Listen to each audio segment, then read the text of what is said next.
Greetings and welcome to Mount Olympus. I am Hercules Invictus, and tonight on Herculean Path, I am proud to bring you Michael Del Russi, and we'll be discussing very many things. Greetings, Michael. How are you? I'm great, and I'm really happy to be with you. I'm happy you're here as well. Um, you prepared a report and sent me a copy. Alas, unfortunately, I wasn't able to get to it yet because of medical appointments and things. But I do hmm want to hear an introduction to it. We can start off on that topic, if that's okay with you. That is fine. The main topic of that report, and I'd like to put in the hands of everyone, if I could, absolutely free, are the various systems, concepts of aging, the systems of aging, and what we might do to slow the process down on a daily basis, a little bit at a time. And there is a lot we can do because we know that inflammation is the main cause of most of our degenerative diseases. If there's one revelation that has come to us, I'd say pretty much in the last 2 years or so, that come to the forefront in terms of the mainstream media, it has been that chronic inflammation has been the cause of many of our ailments. So knowing that, I think, is an advantage for all of us, especially if we keep that in mind on a day-to-day basis. I mean, look, the reality is that most Americans, unfortunately, I certainly don't want to speak for everyone, are still engaging in various choices of food and the way they cook them that is not doing their overall health any good. So, having said that, I think it would be interesting for everyone if, on a daily basis, they make it a habit to read about the concepts of aging, the theories of aging, and I think just in embedding that in our minds, making that part of our everyday knowledge, if you will, might go a long way in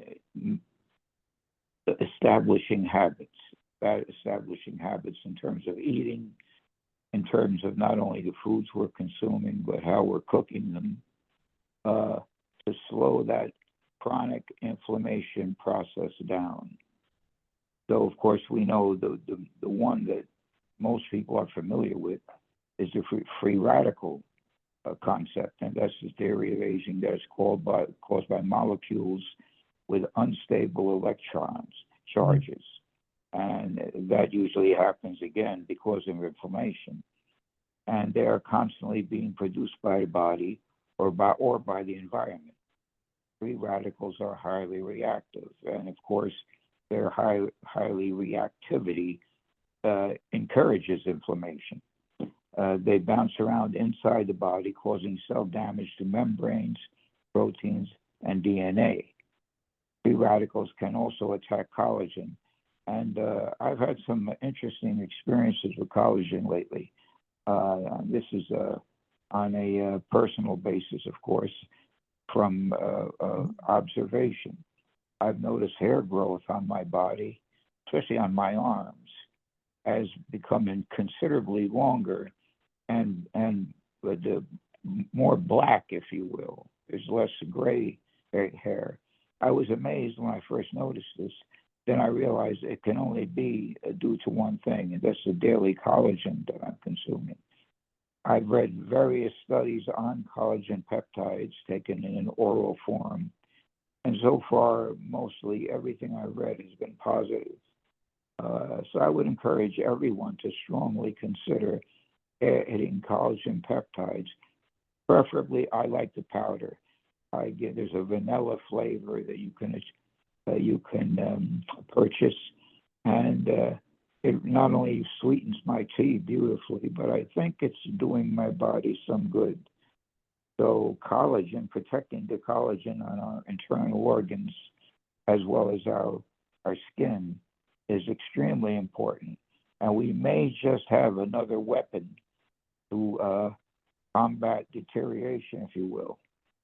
So free radicals, of course, can attack the collagen, and that's the glue that binds our cells together, resulting in an increasing amount of fibrous blood cells in the cell walls. Collagen becomes less flexible, and the body begins to show signs of aging, such as stiff joints and wrinkled skin. This is all again due to free radical activity. To combat free radicals, our bodies are constantly producing antioxidants or using the ones we obtain from nutrients. And we know from experience that while our body does everything to protect itself, adding our own personal antioxidant program along with collagen peptides can only be useful. So that's the free radical concept of aging. The main antioxidants that we are all familiar with, vitamin C, vitamin E, zinc, the carotenoids, garlic, and selenium, those are just to name a few. I mean, I really believe that if all of us just took those antioxidants, which are 6, I believe, the number, we could go a long way preventing some of the disease characteristics that we're subject to. Talking about inflammation, we know there's some supplements that can definitely slow the process of inflammation. They are fish oil, magnesium, aloe vera, turmeric, and garlic. Now, there's many more, but they in and of themselves play an important part. So, you know, these supplements that I'm mentioning, the investment to all the heroes listening in is well worth it, because taking these supplements on a daily basis, there's so much in the way of studies that are convincing in terms of regressing some of these inflammatory concepts that we're subject to as we age. So the next concept, of course, is the immune theory of aging. This focuses on the immune system and the aging process. As we get older, our immune systems become less efficient. It's not that they disappear on us, but they simply become less efficient, leaving the body vulnerable to disease. Also, our immune system has a more difficult time differentiating between genes and those of invading organisms. Now, that I feel is extremely important. Our immune system must be efficient in determining what exactly they're defending us from.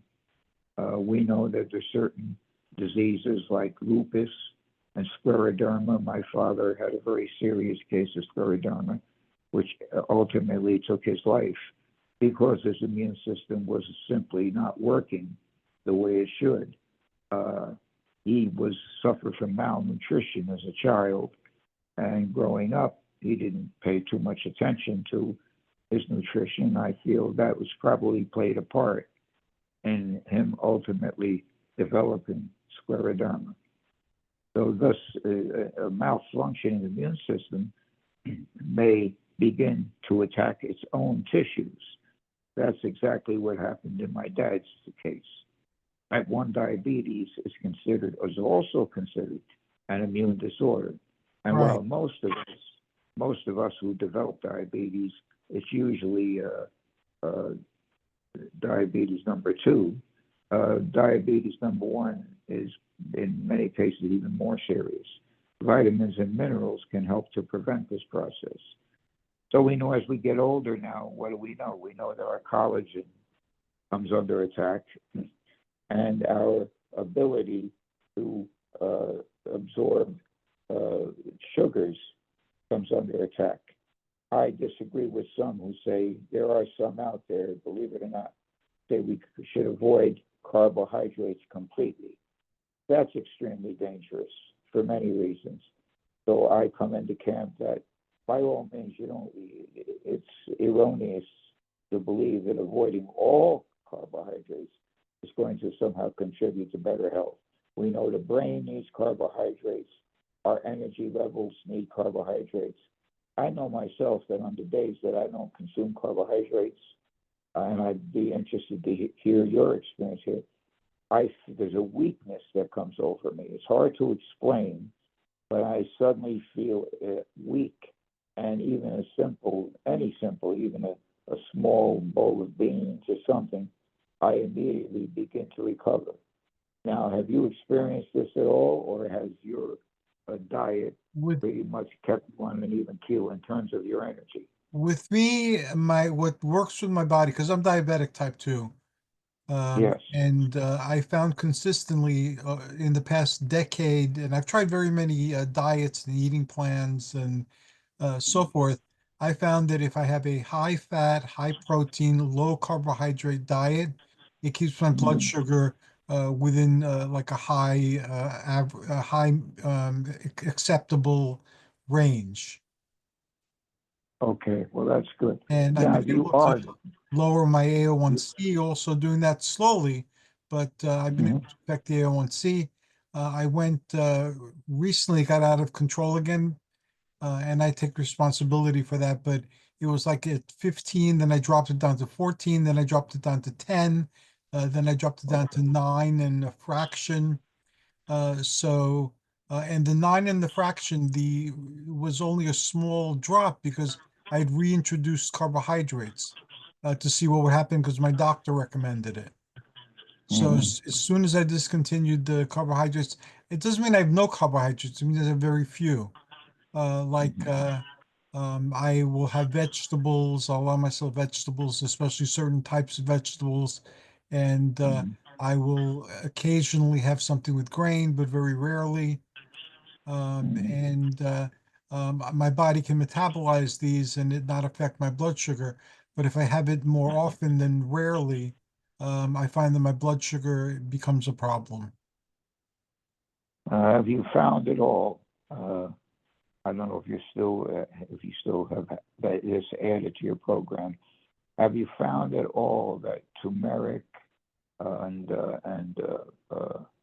apple pectin, if you're taking it, or psyllium husk, alpha lipoic acid, have any of these supplements that we know can lower blood sugar?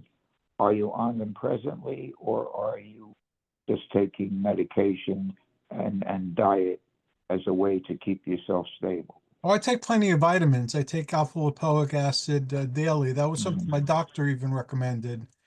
I Mm-hmm. take also bitter melon or berberine as Yes. an adjunct to metformin, which I'm Mm-hmm. on. And then I rotate through other vitamins. What I started recently was studying when to take vitamins because I've been Mm-hmm. warned by people that some vitamins don't play well with other vitamins, like with turmeric, for instance. So Mm-hmm. I found out that I've been taking some medications at the wrong time. I would eat them with breakfast when I should have been waiting an hour or so after breakfast to have the pills, be they Mm-hmm. medicinals or vitamins. So turmeric, because it doesn't play well with others, I haven't figured out when exactly to have it, but that's on my rotation. Um, Right. I take magnesium almost every day.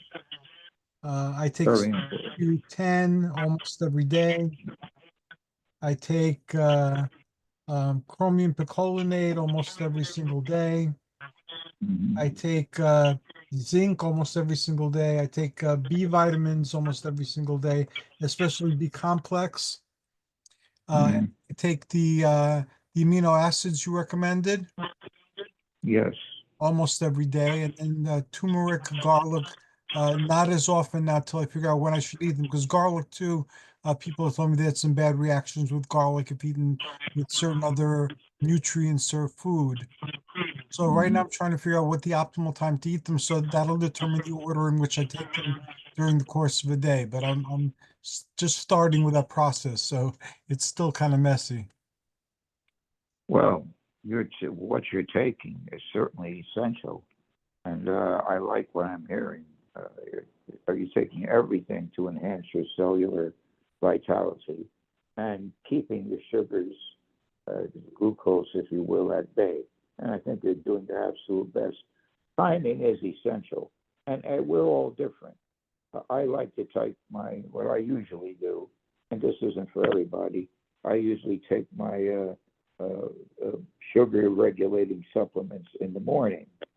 And I don't recommend this for everybody. Probably the smart thing to do is to take them after eating. But because my sleep schedule and my eating schedule is so unpredictable, I take my sugar lowering supplements first thing in the morning.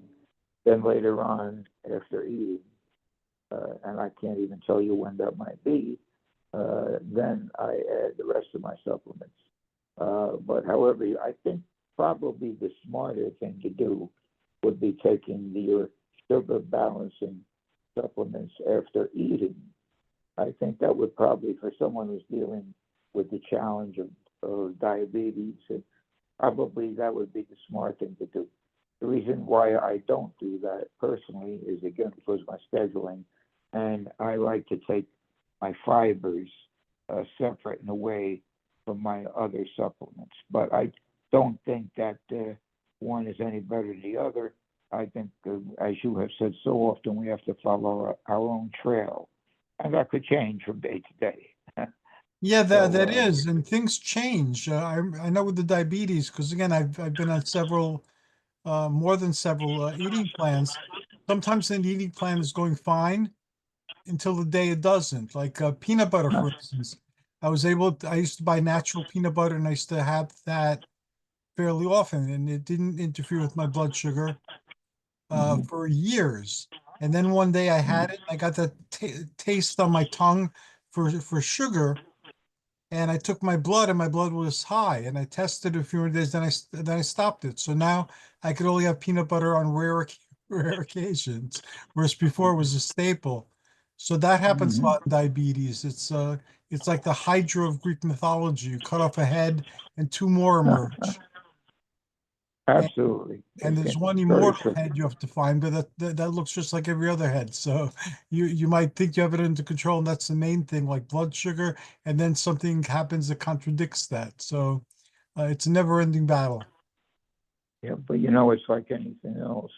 It's a part of our heroic journey as we get Yes. older.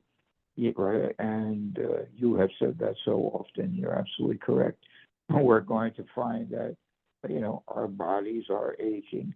But the exciting thing, and I will always stand on this podium, if you will, stand behind this podium, is that there are things we can do to slow these processes, but we have to pay attention. Unfortunately, there are many people who don't want to put in the effort. They run to the doctor and they get the drugs, whatever it is that they need, and they don't even talk nutrition. And 8 times out of 10, your physician won't sit down with you and say, all right, what are you eating on a regular basis? What type of diet are you specifically adhering to? And we know there's going to be changes and what have you. And you mentioned peanut butter. I was a peanut fanatic up until about, I guess, 4 years ago. I simply love peanuts. I love dry roasted peanuts. Just Uh, think about it. Just thinking about them now puts me in a state of suffering because, sorry about that. oh, that's all right. Because I quit eating them about 3 years ago, and I miss them. So when I go into the supermarket, I just have to turn my head and not look at them. I don't think this would be good in your case, but I've recently decided, I've been eating a lot of bread lately, in spite of what mainstream media tells us avoid carbs, avoid carbs. I love white bread, not white bread filled with chemicals. I love the just plain rolls made with yeast, salt, and dough, and that's it. And that's about it, nothing else. And I've been eating quite a bit of it. I don't really worry about it. My next series of blood work, if it shows that my blood sugar is not where I would be happy with, I will decide to phase them out. What I have done, however, is, in fact, I started this week. I started to replace the white bread with rice cakes. Now, rice Mhm. cakes are also really pure glucose, but I felt they're a little lighter, a little more enjoyable. I like to get the flavored ones.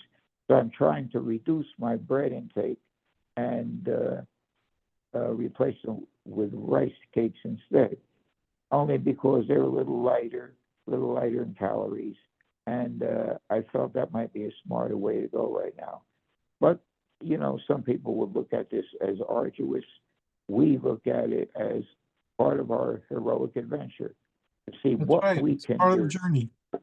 It's the Absolutely. exploration and the application and will it work? Will it work for how long? Will Absolutely. it be? But that, you know, that's part of our challenge, why we're here. So while others may pay more detail to taking lengthy vacations, detailing their cars, and other stuff, those of us who realize the heroic beauty that we have within in our bodies themselves, we know that whatever may work, whatever may fail, we're taking on the challenge Right. as we get older. So I think that's very important. Another concept of aging I'd like to discuss briefly, which I happen to think there is validity to it, is the concept of the RNA DNA aspect of aging and the supplements involved. And I'll go in over that briefly because I think it's important. Nucleic acids, also known as RNA DNA, are the cellular components that control heredity and the body's ability to keep producing its inherent pattern. Because of RNA DNA, we are capable of producing new cells after they are born. As we age, our cells become less capable of replenishing themselves. An elderly person produces new cells at a much slower rate. And I read this, I read this in high school, of course. I was exposed to this knowledge that when our cells do reproduce, they reproduce with less vitality and at a slower rate than our cells normally would. Sores and cuts take longer to heal. That's one of the reasons why. And illness in general takes longer to heal. That is one of the reasons why. The signs of aging also include wrinkled and sagging skin, dark age spots on hands and arms. In his book, Nucleic Acid Therapy in Aging and Degenerative Disease, Dr. Benjamin Frank reported that the deterioration of cells was much less in those given RNA DNA supplements. You can find RNA DNA supplements on the internet. You may not find them in your health store. They're not really all that available in your average health store, but you can get them on the internet. And he found that that cells were rejuvenated much more quickly when supplied with nucleic acid therapy. His patients seemed to have more energy and better looking skin. So I'm not opposed to recommending those who are conscientious about the supplement program might want to add RNA DNA supplements to their regimen. Now, I know from the collagen peptides, like you shared earlier, my hair has been getting darker too. Since You have noticed that. Yeah, my hair has been getting darker. My hair hasn't been this dark in over a decade. And I haven't done anything to make it dark. And in fact, when before I played Samson at the Nyack Village Theater about a decade or so ago, my hair had been almost totally white, and I had to dye it to play Samson. Yeah. My hair is much darker than it was then. I still have some white hair. My beard is white with a little bit of Mhm. salt and pepper type of added to it. But Mhm. uh, why aren't the RNA DNA sold in vitamin stores? I remember they used to be once upon a time. I don't know. This good question. I cannot answer. I suspect that probably the sales haven't been that great. They haven't been in great demand, which is unfortunate. But you can get them. Just type in RNA DNA supplementation, and you'll find them readily available in a variety of companies? That's a good question. I wish I had a good answer, but I don't.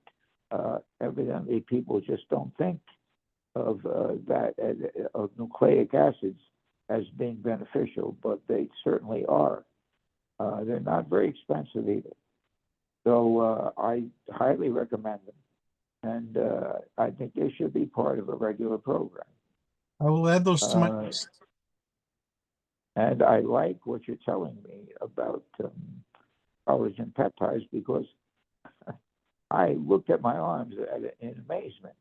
When it first happened, when I first noticed the change, I said, well, maybe it's just me. You know, we always question our own Right, of course. visuality and things. And then I realized it's not just me. By any stretch of the imagination, my hair is not only getting longer, especially on my arms, but it's getting blacker. So as it stands now, I think there is impressive efficacy to utilizing collagen peptides. I like the powder. Sometimes I take 2 scoops a day. It makes my tea taste delicious. There's a vanilla flavor you can get. I use the vanilla flavor too. Do you? Okay. Isn't it wonderful? Yes, it's wonderful. I just had some before we went on the air with my yogurt. I get the Greek yogurt, and my wife puts the vanilla collagen peptides in and some cinnamon, and That's exciting. that's how I have my yogurt. It adds the additional flavor and texture. Well, that's a wonderful taste treat, and you're certainly doing the right thing, and it's a healthy taste treat as well.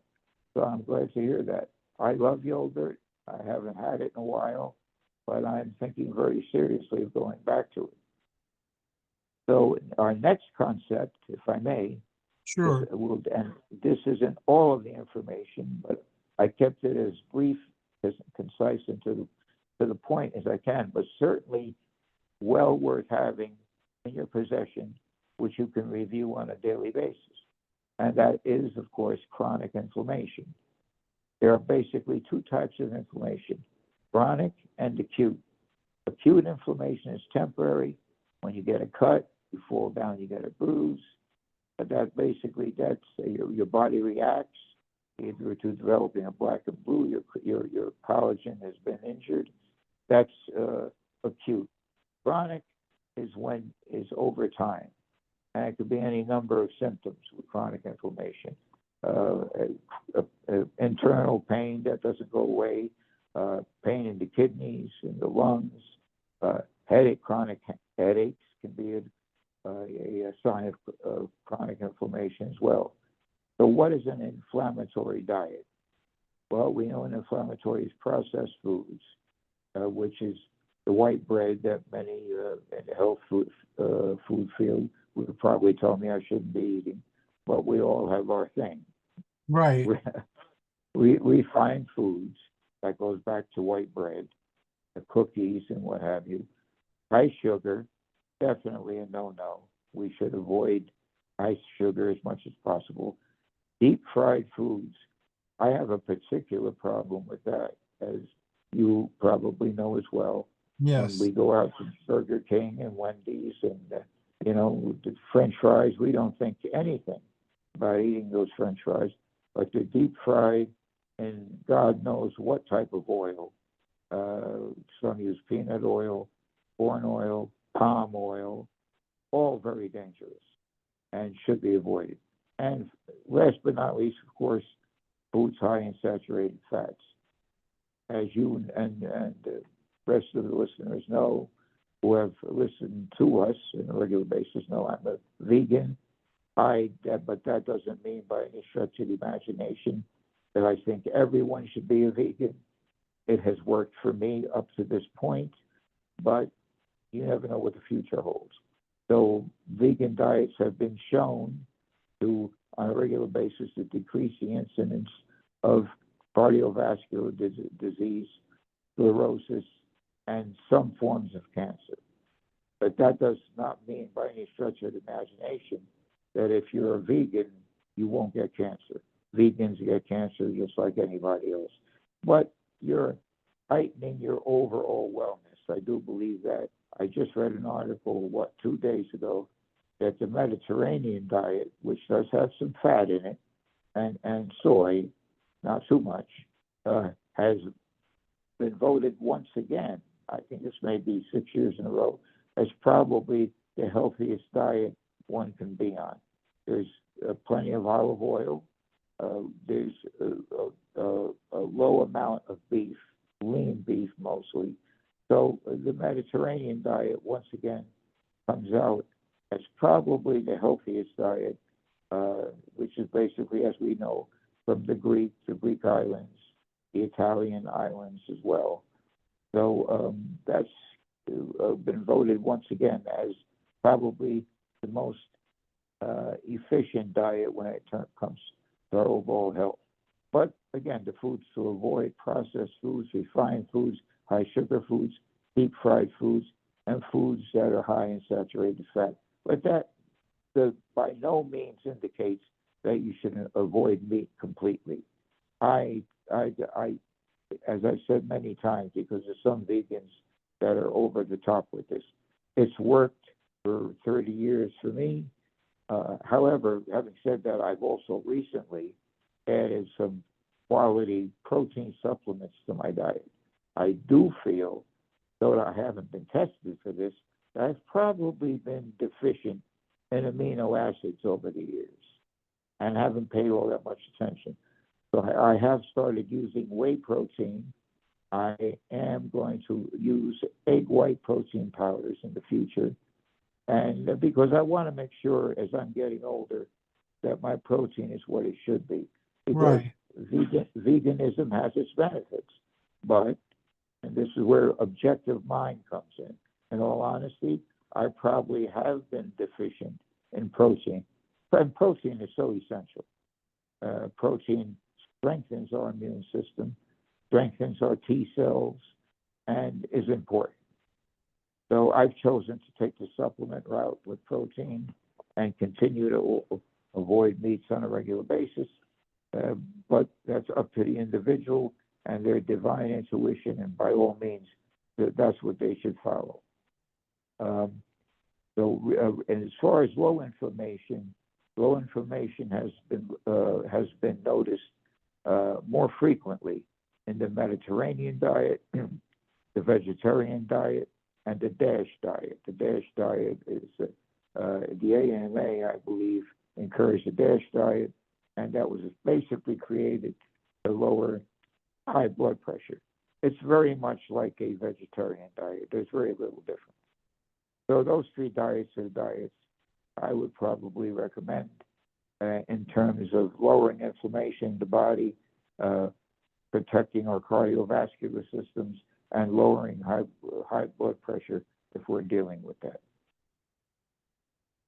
So there's a lot there for somebody to try.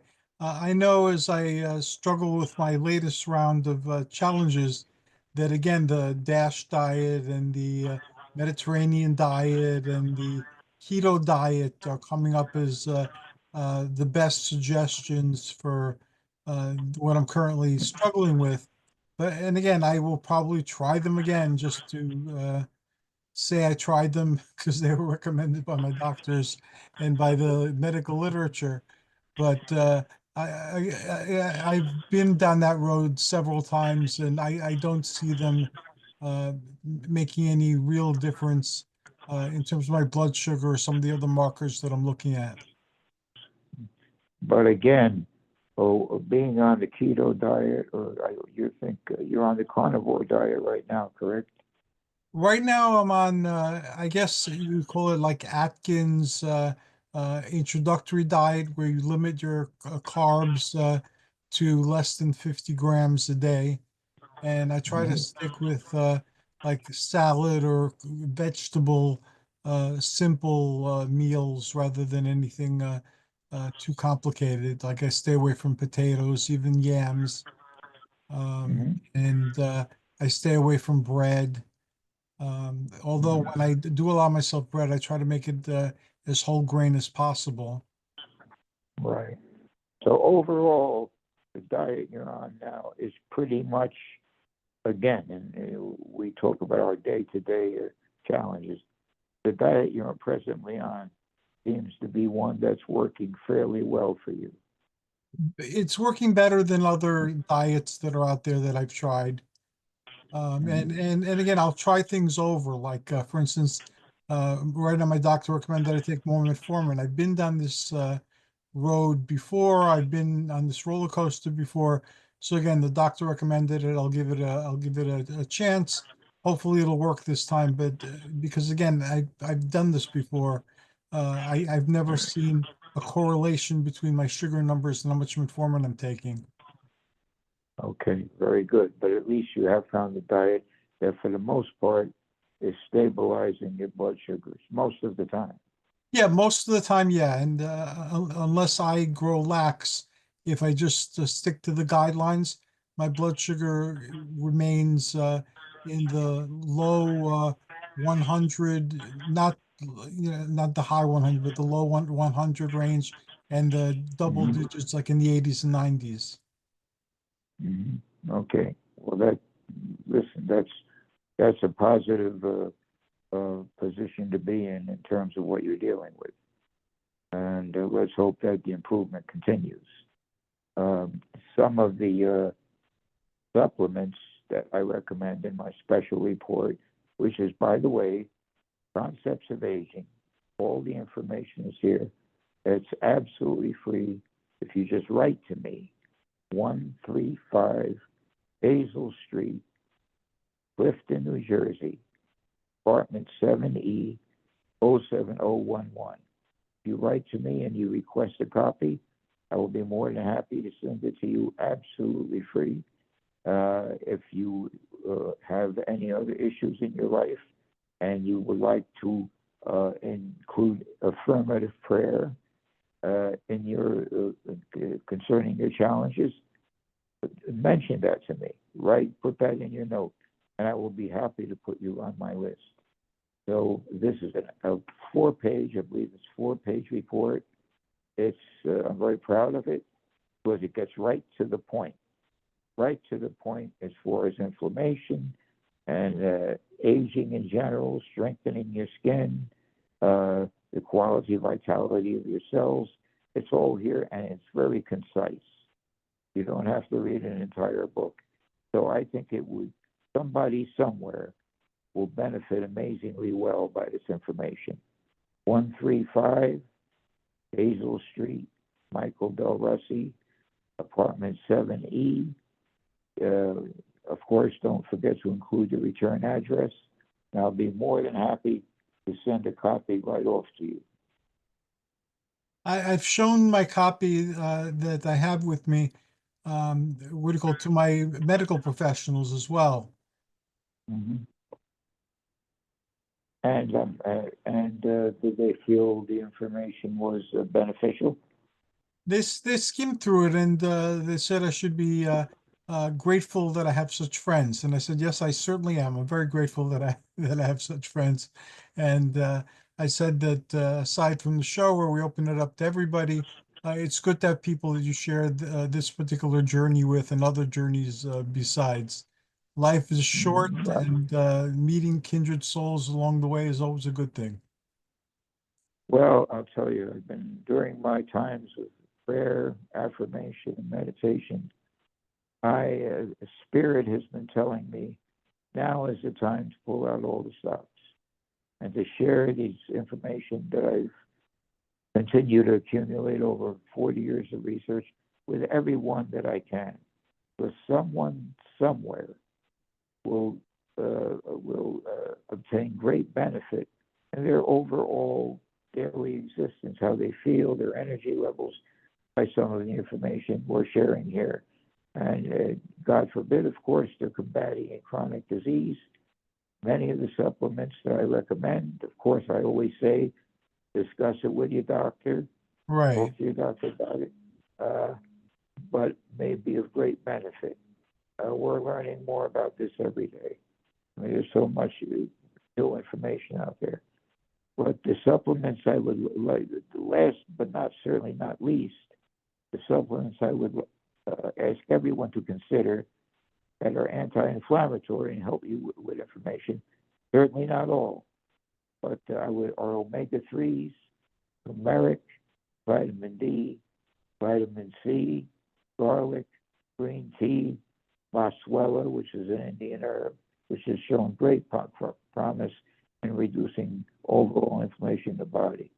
So we've got 1, 2, 3, we've got 6 supplements there that will help you to combat chronic inflammation. And that is the sum of this report. It's Concepts of Aging. And I encourage everyone, just drop me a line. Investing a stamp will be well worth it, I promise. And I recommend it also. I have all of Michael's writing, including his great poetry, and it's very well worth the read. And there's a lot in there to think about, to research for yourself, and to perhaps experiment with as well. As Michael has pointed out, we're not doctors. We're kind of like friends and gym buddies, sharing what we're doing with other friends and gym buddies who are sharing what they're doing. As you can see, I'm a carnivore, and Michael is a vegetarian for the most part for both of us. And yet we get along greatly. And again, we're sharing what our experiences are without expecting someone to drop what they're doing and do what you're doing, because it might not work for you in the long run either. Absolutely. And holistic mind, which I believe universal consciousness is really meant us to utilize on this plane of existence. Holistic mind, thinking from both sides of the hemispheres. I think the problem with civilization, whether you're talking about religion, politics, or anything else, is that we still don't get the message. We have abandoned the holistic mind. It's just like, and I'll use an example. I might like a certain baseball player, fantastic player, excellent in the outfield, does everything magnificent, but his personality leaves a tremendous amount to be desired. Well, I, as a fan and as an observer, I can admire him on one level of existence, but not be too crazy about how he's conducting himself as a human being on another level of existence. To me, that's what thinking through a holistic mind is all about. And I truly believe that's how the Creator meant us in the beginning to approach our position on this level of life, if you will. But as we all know, that's rare today. That's rare today. And I hope somewhere down the line, thinking through the holistic hemispheres of the brain will become more the new fad as time goes by, because I truly believe the Creator meant us to not only live our lives this way, but approach our fellow man in this manner. And all you have to do is look around you and to see that's not really the case. So I think, and you described it beautifully, when it comes to combating aging, thinking through both hemispheres of the mind, the creative part and the logical part. Logical being what we already know. So I don't know if logical is the proper term, but what we've already assimilated as knowledge in this 3D existence, utilizing both, and then utilizing left hemisphere to apply creative thinking to breakthrough research that we may be hearing about. All right, what can we do with this? What do we know? Maybe we should take a supplement 3 days a week. That might benefit us. And you may or may not have heard about this new substance. It's not really new. It's been used by veterinarians for years, called bendazole. Heard of it? Have you heard of it? No, I haven't. Okay. A gentleman by the name of Joe Tippins, Tippins, had a very serious form of cancer. I can't tell you what that form of cancer was. I don't know. Joe Tippins, he cured himself I believe it's over 20 years ago, utilizing fenbendazole. It has been made legal in certain states. You can get it on the internet. It's the research has been amazing against virtually every form of cancer. All I will say to the heroes that are listening, many of them probably have already heard of it. Fenbendazole. It's Joe Tippins pioneered it.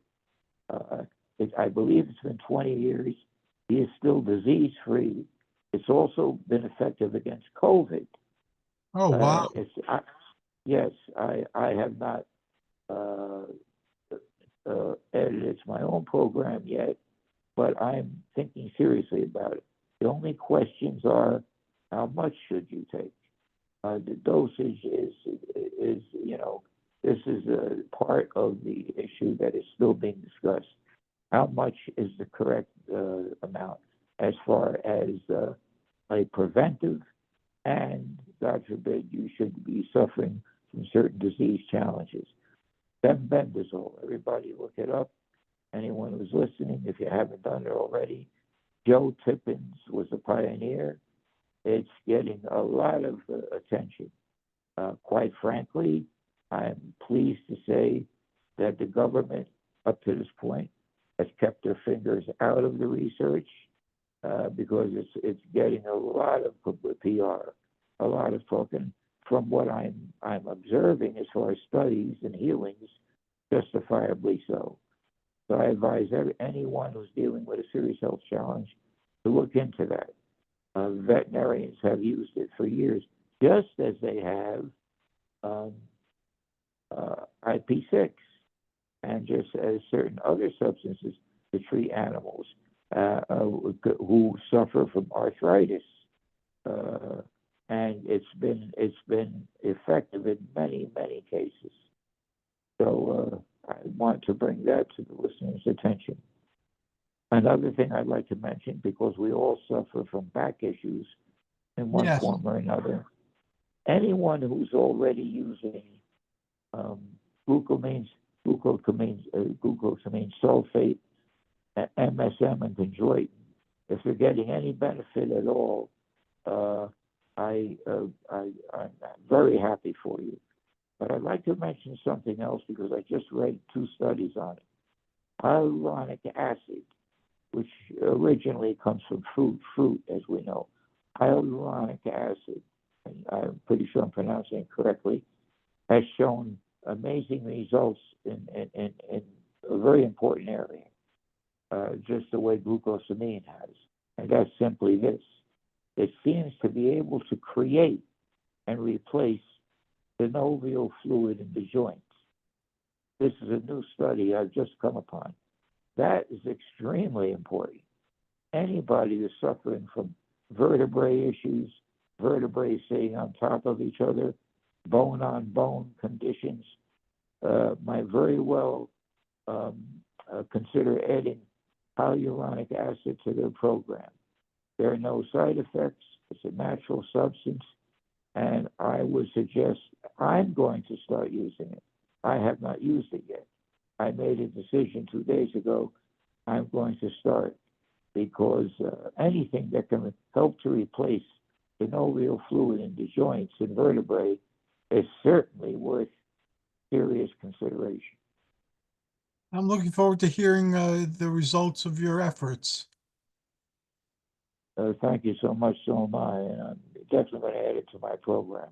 In the meantime, like you, I'm following my own protocol, and it's keeping me walking and it's keeping me exercising. So I'm so very grateful for both those benefits because at this stage of my life, at 73, and suffering from much of the same back issues that you are, anything that helps is worth trying. Most certainly so. Adding to a daily program. I would like to ask you, based on our last conversation, are you using the backtrack at all? And if you are, does it look like it's helping? The backtrack helps. I don't do it every day. I'm not able to do the X3 every day. The X3 is because of balance issues. Um, Uh-huh. I could do the standing exercises when it just uses my neck and my shoulders as the base for the resistance, but the ones that require being under my feet, I don't have the foot balance right now to do them. And I use the lower back tracks a couple of times a week when I'm doing my ab exercise. I do the ab exercise 4 times a week, and I do two of them without using anything, and then two using the different exercise devices I have. Let me ask you this, because I know I've been experimenting on this level, and it does benefit my overall routine. Can you use the X sitting down? I use it sitting down. Oh, you do use it sitting down. Okay, Yeah, I was just wondering. I use it sitting down. Oh, very, very good, very good. Well, I think sitting down definitely helps. You know, no matter what body part, shoulders, biceps, we may be focusing on any given day. So that's good news that you are able to use it sitting down. Yeah, it's one of the devices I rotate through. Like I rotate through the vitamins at different times. I rotate through my devices also. Some of the things that I was able to do, I can't do anymore, like with very heavy weights or with very difficult to close hand grips. Uh, but uh, Right. but I have a range that I go up and down in. So sometimes I found my pool noodle and uh, dowel exercises that I used to do once upon a time. I found the dowel and the pool noodles cut up. So I incorporated those for now into my arms and hands and fingers routines. Okay, that's very good, and it's good to hear. And We today always have options. my physical We always therapist have. just showed me some things to do with the balloons. I don't have any balloons, but I need to get them because the exercises were really cool. So this way, I like hitting my muscles from and my body parts from as many different angles and with as many different types of devices as possible. I like that. The one thing some old. I still try to inspire myself as much as I can. I have a few old Mr. America and Muscle Builder magazines. A few weeks ago, I actually ordered myself another copy because I gave my original away of Pumping Iron, and I got it at a very good Oh, price. the movie or The book, the book? Okay. yeah. And I gained great inspiration looking at those groundbreaking bodybuilders of the 60s and the 70s. Again, Pumping Iron is so full of that information and what these heroes did in the beginning. And it lit a fire in me. As old as I am, it lit that fire. The fire was renewed. And I believe you can still get the movie. I think you can get it on regular internet, or you possibly can get it on Tubi. Was showing it for a while, the movie. But I was glad I ordered the book because looking at these bodybuilders of today, it's simply looking at something that it's like you're watching a monster movie or Bigfoot. I mean, their bodies have been so deformed They're by they're this beyond very. human. They're not like the statues of old that embodied and expressed idealized humanity, the bodies of gods. They've gone past the state of being human to being something else. And Well, I'm afraid that you're right. I mean, what they're putting on stage now, the average person, the average young man, who normally would be inspired by what you do, what I did, what some of the great champions, Larry Scott, Harold Poole. I look at a picture of Harold Poole, it still inspires me. Poole had such a unique looking physique. And then, of course, there's others, Sergio Oliva, Rick Wayne. I always feel Rick Wayne, Mr. World, would never received all of the credit he achieved with his body. These were guys that really inspired you to walk through the door of a gym. Right. What we're looking at today, I think the young people are simply going to walk right past it. As a matter of fact, probably ridicule it. That's how bad they look. And there have been more bodybuilders that passed away in the last 2 years. And we're talking about young men. Young people. Men, yes, in their 30s, early 30s mostly. And it's almost exclusively from heart disease, which is really not really. You don't have to be an expert in all of the steroid drugs to understand why that's taking place. So it's unfortunate because the athletes that inspired us, they were the men to look at. They were the bodies that depicted the great art of Greece and Rome. And you just don't see that anymore. No, I think Arnold tried to bring it back with his classic bodybuilding competitions, but I haven't really been following bodybuilding for like modern for bodybuilding anyway for quite a while. So I don't know what came of that, but I remember Arnold talked about that in the video, and then I saw a poster for classic physiques. He was doing something. Yeah, well, he makes no bones about that. He's not happy about what he's seeing on the stage at the present time. And it's sad because bodybuilding, I agree, bodybuilding should become a sport, should be recognized as a sport. But as it stands now, I don't know if they have the organizations that be have recognized it yet. I don't think they have. And at the rate it's going, I don't think they ever will. And it's a tragedy. But I encourage every young person who may be listening to us tonight, get yourself a copy of Pumping Iron, watch the movie, follow natural bodybuilding, and natural building is out there, and take a look at some of the great Greek art of yesteryear and how it influenced the entire world in terms of the beauty of the human body and what it can become. And that was the attraction that the Sword and Sandal movies had as well, that here are these statues of old come to life, portraying the lives Absolutely. of ancient heroes and ancient gods. And it inspired you to be more than what you were, to try to reach that ideal form yourself. Well, and that's what inspired the movies of the '80s Yes, of and the subject. All of those movies you saw, Arnold, Stallone, those bodies that you were looking at and admired, the inspiration for those bodies came from the sword and sandal movies that you and I grew up with. right. I like the 80s movies too, the barbarian movies, they mostly were. Yes, I didn't see too many. I saw a few, and they did. They also depicted the ideal physique as the Greeks presented to the world. Well, maybe we'll bring those days back again through what we're doing. Maybe I, inspire someone to I'm, dream big and to bring back the golden age. I'm praying that the golden age does return.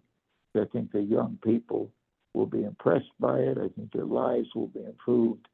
So I certainly hope that that's the case. Now, you spoke a lot today about health and vitamins and diet and exercise, and you touched a little bit about your ministry, and we didn't really go into the new thought. So, how about our next show is devoted totally to new thought? Absolutely, and I have a lot to share in that area, and I'll be looking forward to that program. Me too. And how about mentioning how people can contact you again in the wide range of things that you offer? All right, they can absolutely free. They can get my concepts of aging 4-page special report. Just have to write to me. I'm very proud of my poetry collection, which covers a wide range of both the physical world we live in, the paranormal. There's even a poem there about the UFO experience, which I'm very proud of spirit survival. It's called One Passion Beyond. You can get a copy of that for a $10 donation. I know you won't be disappointed. I think your consciousness will be expanded through the reading of some of my work. My address is 135 Hazel Street, Clifton, New Jersey. Michael Del Russi is my name.